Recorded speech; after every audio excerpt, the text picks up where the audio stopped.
Ogie Diaz, kayo ni Janine ang maging love team o couple para manahimik ka na kung ano-ano ang binabalita at mga issue mo. Ayaw ni Paulo kay Bombay, baka Bombay naman po, na malaki mga mata.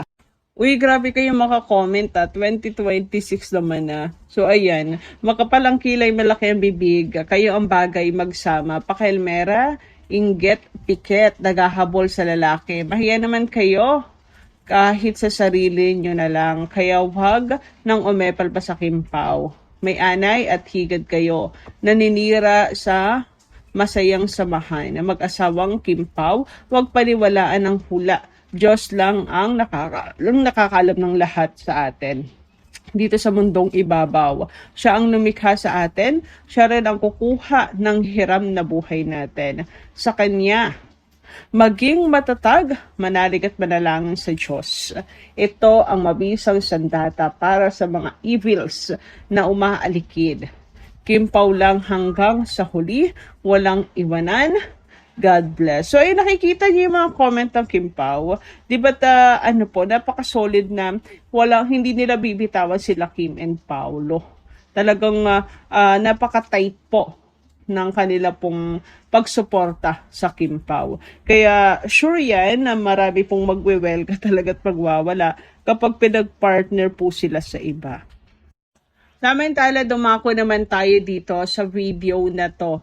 Ayan, nakikita po ninyo sa inyong mga screen ang pagbate ni Pau sa Econin. Nayakap po si Paulo, may pag-wave po si Janine kay Pau, and syempre pinakita rin po dito si Kimi. Talaga hina-highlight nila yung apat, di ba?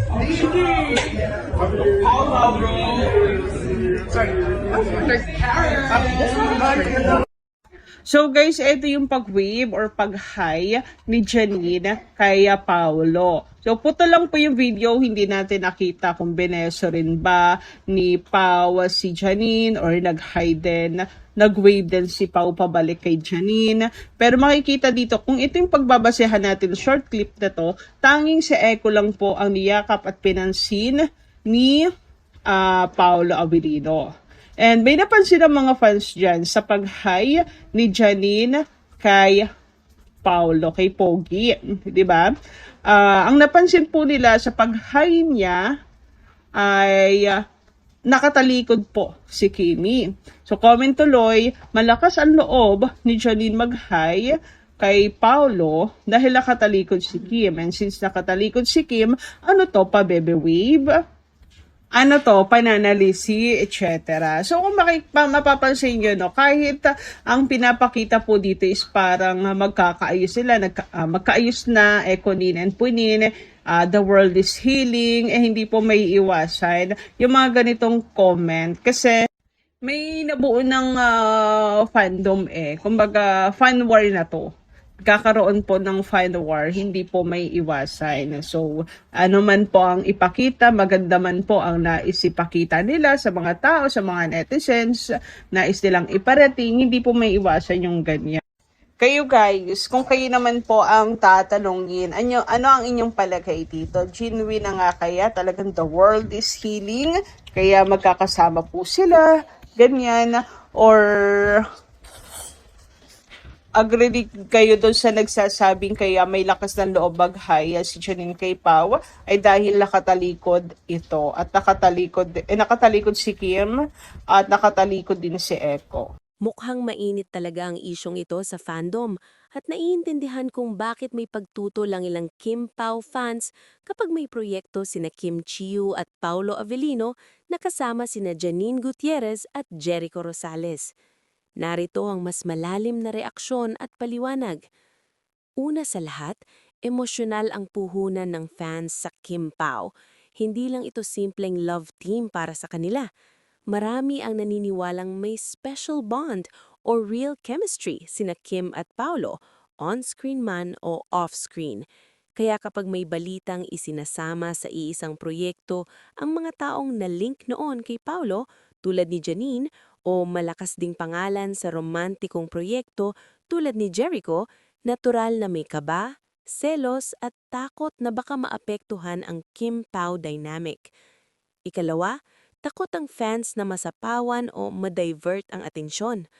Para sa Kim Pao supporters, gusto nilang nakatuon ang kwento, promosyon at spotlight kina Kim at Paulo. Kapag may third or fourth party sa proyekto, lalo na kung may kasaysayan ng romantic pairing, naiisip ng fans na baka mabawasan ng exposure ng Kim Pao. Baka gumawa ng bagong angle ang management o media. Baka mauwi sa comparison o panibagong love team agenda. Ikatlo, may sugat pa ang fandom mula sa mga nakaraang issue at chismis. Hindi lingid sa kaalaman ng fans na dumaan na ang Kim Pao sa maraming haka-haka, intriga at balitang pinaghihiwalay o pinipigilan. Kaya kapag may bagong pangalan na nadadagdag sa esena, nagiging depensibo ang fans. Parang gusto nilang protektahan ng Kim Pao laban sa anumang posibleng gulo.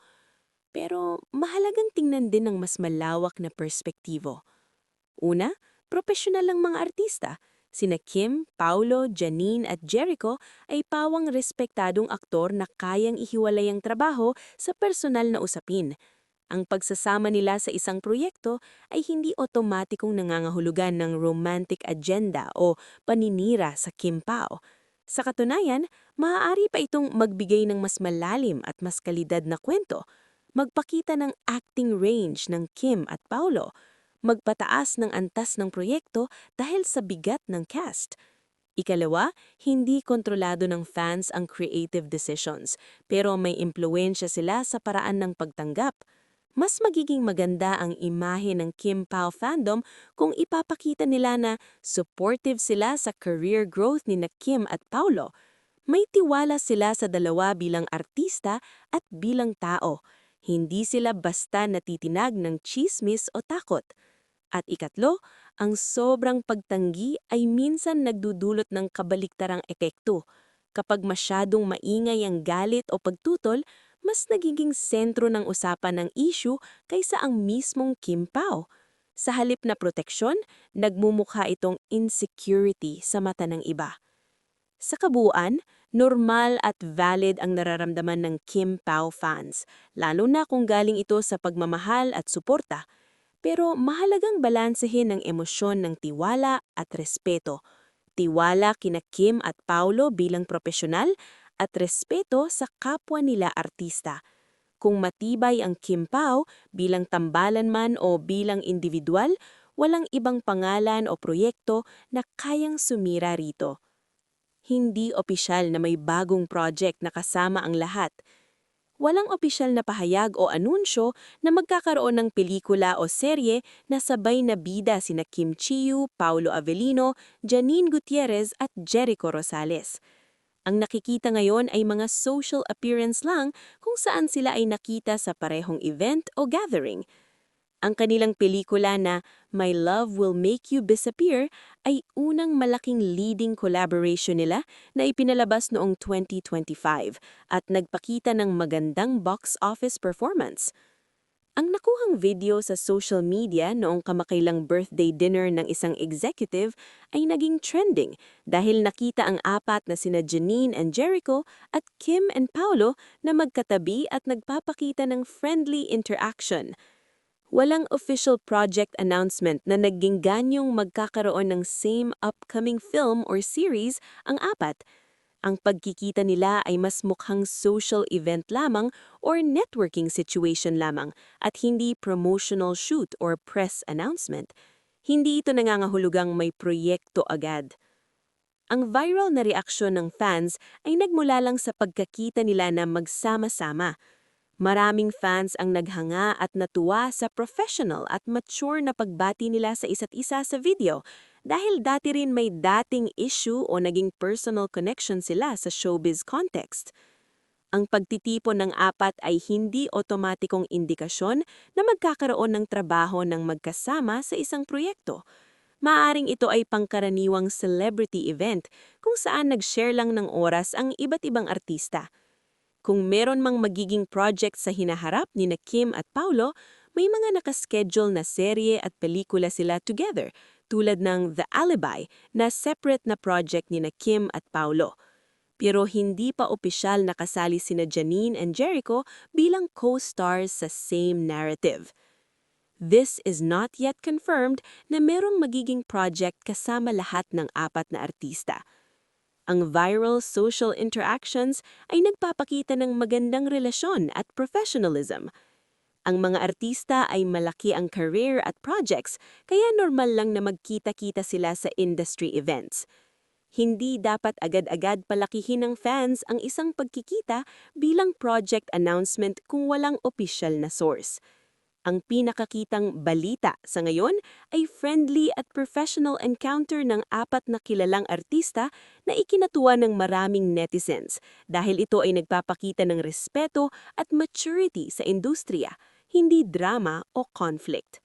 Malinaw na ang balitang ito ay hindi simpleng showbiz chismis. Ito ay naging emosyonal na usapin sa loob ng fandom, lalo na sa mga solid Kim Pao supporters. Ang matinding reaksyon ng ilang fans ay nag-uugat sa malalim na attachment nila kina Kim Chiu at Paolo Avellino bilang tambalan. Para sa kanila, ang Kim Pao ay hindi lang produkto ng isang proyekto, kundi emotional investment, oras, suporta at paniniwala na may special connection ang dalawa. Kaya natural na nagkakaroon ng pagtutol kapag may posibilidad na isinasama sa parehong espasyo o proyekto ang mga personalidad na may dating romantic associations o malakas ding fanbase tulad ni Janine Gutierrez at Jericho Rosales. Para sa fans, hindi ito basta-bastang casting decision. Ito ay parang banta sa naratibang matagal na nilang pinoprotektahan. May takot ang fans na baka maiba ang atensyon ng kwento, baka magkaroon ng panibagong love angle, o kaya gamitin ang sitwasyon para magpasimula ng panibagong intriga o love team. Dagdag pa rito, may history ng intriga at haka-haka na daanan ng Kim Pao, mga balitang pinaghihiwalay, limitado o sinasabing ginagamit lang para sa proyekto. Kaya ngayon, mas naging depensibo at mapagbantay ang fandom. Sa panahon nila, ang pagtutol ay hindi paninira, kundi paraan ng pagprotekta. Pero mahalagang tingnan din ang mas malawak na perspektibo. Una, wala pang opisyal na konfirmasyon na magkakaroon ng proyekto kung saan sabay-sabay nakasama ang apat. Marami sa mga reaksyon ay bunga lamang ng speculation, viral sightings at assumptions. Dito pa lang makikita kung gaano kalakas ang impluensya ng social media sa paghubog ng emosyon at opinyon ng fans. Isang larawan, maikling video o blind item lang ang pinanggagalingan ng karamihan ng emosyon. Dahil mabilis kumalat ang content, nauuna ang reaksyon bago ang konfirmasyon. Dagdag ito sa pressure hindi lang sa fans, kundi pati na sa mga artista at management. Ikatlo, hindi rin dapat kalimutan ang posisyon ni Janine at Jericho. Madalas silang nadadamay sa backlash kahit wala naman silang ginagawang pahayag o hakbang. Mahalaga ring tandaan na may kanya-kanyang careers at projects sila.